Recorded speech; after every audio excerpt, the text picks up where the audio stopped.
Here we've got CYRUS CS40, and let me show you how to change the date and time on the following device. So first of all, just open list of all apps, then find and select the settings, scroll down, find and pick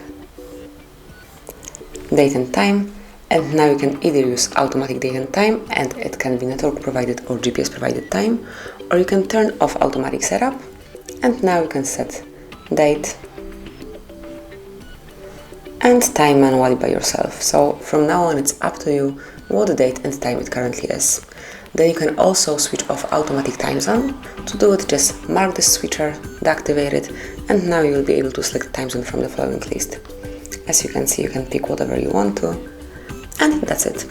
Also, this mode, date and time settings, allows you to pick the format of your clock, so you can have either 24-hour format clock, or you can switch it off and have 12-hour format clock.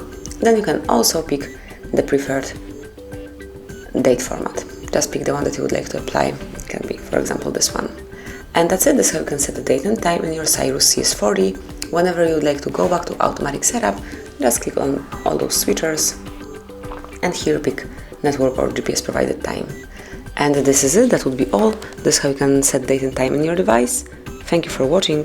Please subscribe our channel and leave the thumbs up.